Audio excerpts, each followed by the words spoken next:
Quebec, Canada, Dino Bravo. The cheers of the crowd, the bright lights, the larger-than-life personas. WWE wrestlers seemed unstoppable. I don't know that much about wrestling, but I do know about street fight. Oh! But behind the glitz and glory, fate had other plans. A legendary superstar collapsing mid-match, never to rise again.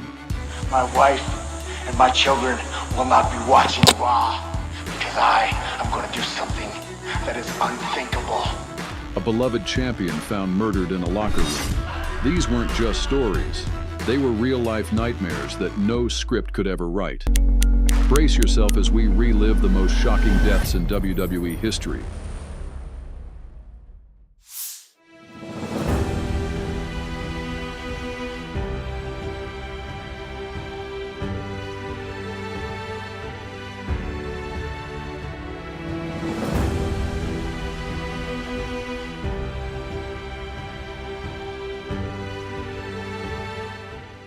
From Montreal, Quebec, Canada, weighing 255 pounds, Dino Bravo. In the world of professional wrestling, few figures commanded the respect and awe that Dino Bravo did. Born Adolfo Bresciano in Campobasso, Italy, Bravo was a powerhouse in the ring, renowned for his immense strength and brutal offense. But outside the squared circle, he found himself entangled in a far more perilous fight, one that would ultimately cost him his life. After stepping away from wrestling in the early 90s, Bravo struggled to find his next move.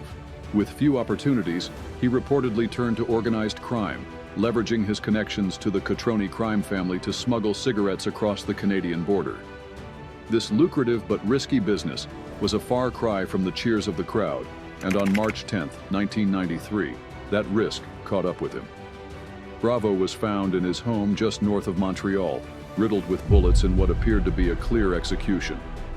To this day, his murder remains unsolved, a chilling reminder of the dangers that lurked beyond the spotlight. A former wrestling icon, silenced forever in a world far removed from the cheers of the crowd.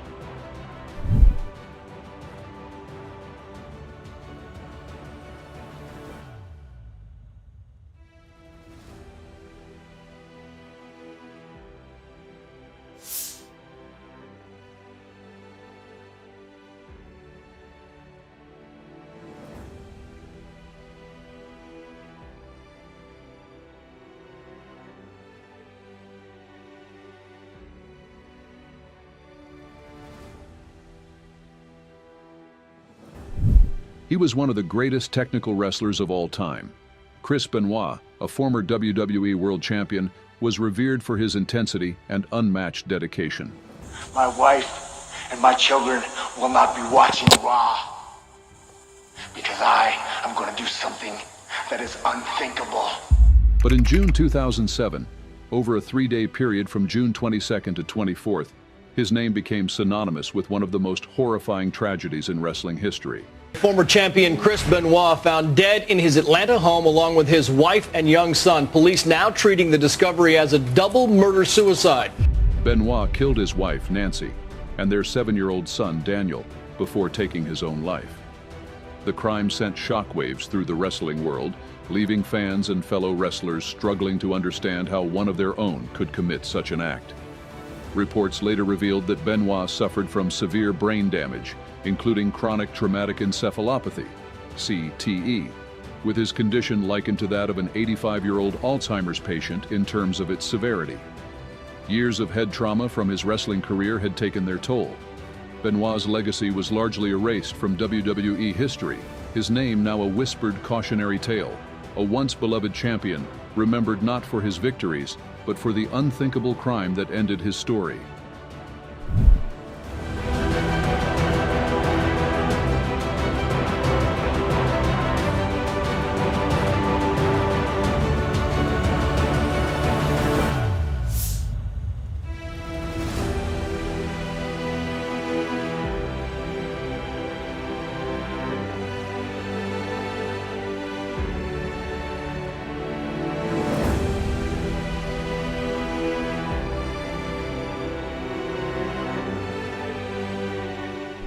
Unpredictable, charismatic, a true wild card.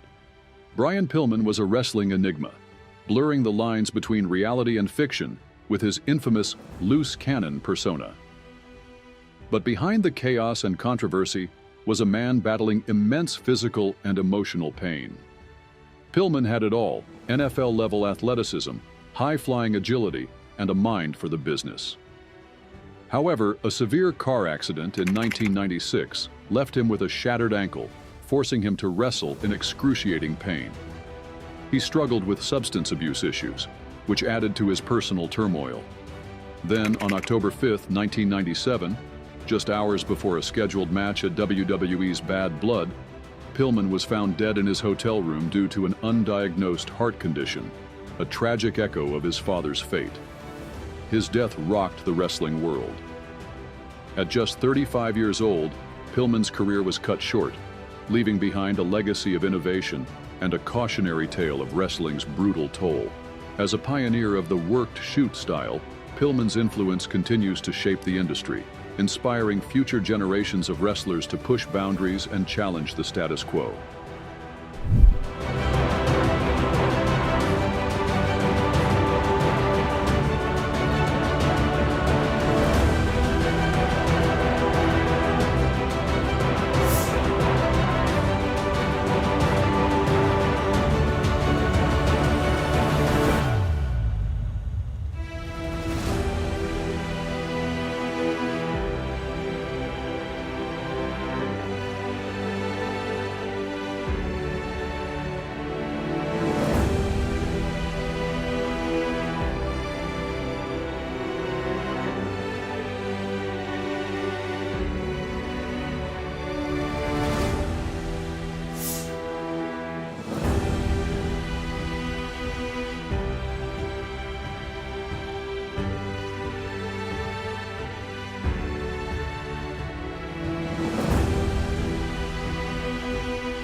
In the wrestling world, Shad Gaspard was a powerhouse, best known as one half of Crime Time in WWE.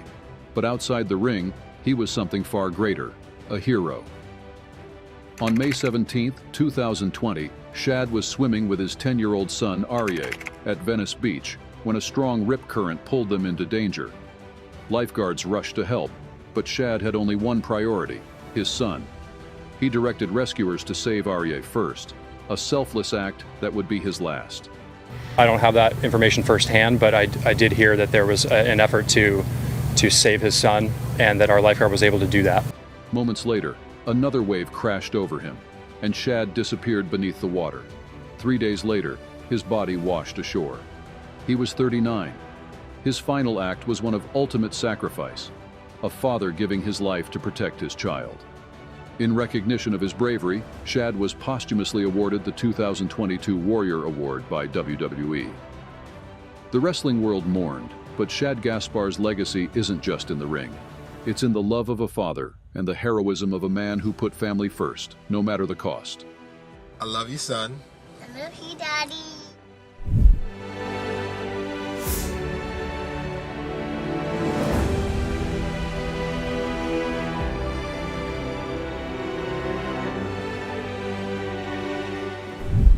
Bruiser Brody was a giant in the wrestling world, both in size and in reputation. Known for his wild, brawling style and fearless persona, he was a legend in Japan and a dominant force everywhere he wrestled. But on July 17, 1988, his life came to a shocking and violent end in Bayamon, Puerto Rico.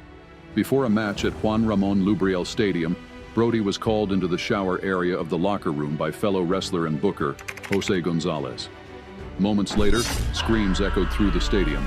Brody had been stabbed twice in the chest. He clutched his wounds, waiting for medical help that was delayed due to heavy traffic and a large crowd. It took paramedics almost an hour to reach him, and he later died after surgeries. Gonzalez claimed self-defense and was acquitted after a trial where key prosecution witnesses were not present due to late subpoenas. Brody's murder remains one of wrestling's greatest injustices, an unsolved betrayal that took the life of a man who was larger than life itself.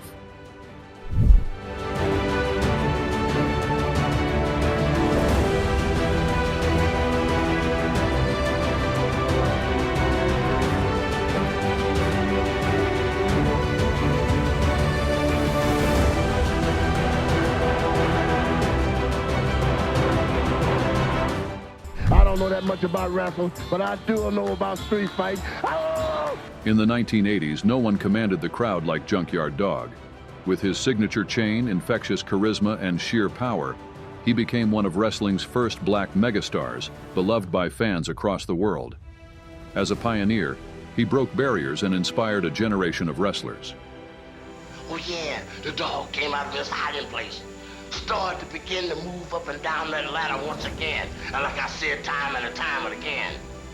On June 1st, 1998, just hours after attending his daughter's high school graduation, JYD was driving home when he fell asleep at the wheel, leading to a fatal single-car accident. At just 45 years old, the Junkyard Dog was gone. The wrestling world mourned, remembering a man who not only excelled in the ring but also left a lasting legacy as a father who was there for his daughter's biggest moment, right until the very end. His impact continues to inspire, both as a champion and as a symbol of perseverance and dedication.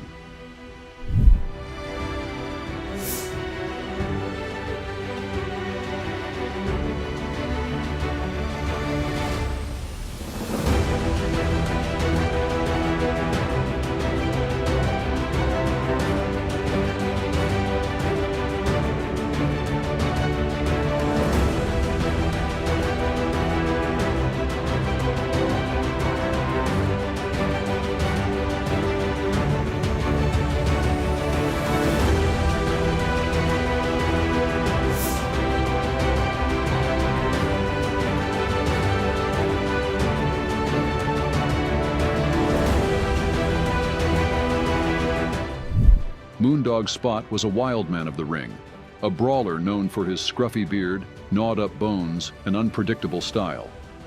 As part of the infamous Moondogs, he wreaked havoc in the wrestling world for decades.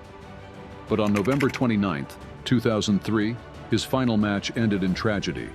Competing in a chaotic four-team tag team bout at Jerry Lawler's birthday bash in Memphis, Spot suddenly collapsed in the ring. At first, fans thought it was part of the act, but when he didn't get up, panic set in.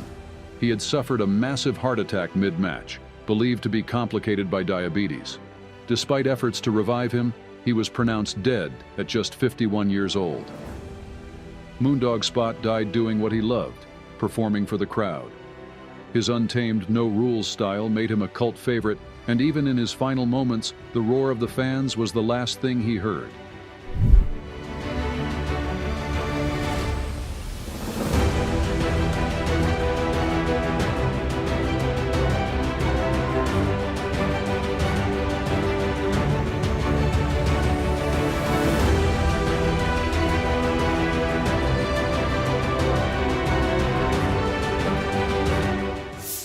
They gave everything to entertain us, but in the end, tragedy struck in ways no one could have imagined. Some fell to the dangers of the industry, others to the darkness within. Which of these deaths hit you the hardest? And are there any we didn't mention? Let us know in the comments, and don't forget to like and subscribe for more untold stories from the world of wrestling. Because while the matches may end, the legacies and the tragedies will never be forgotten. See you in the next video.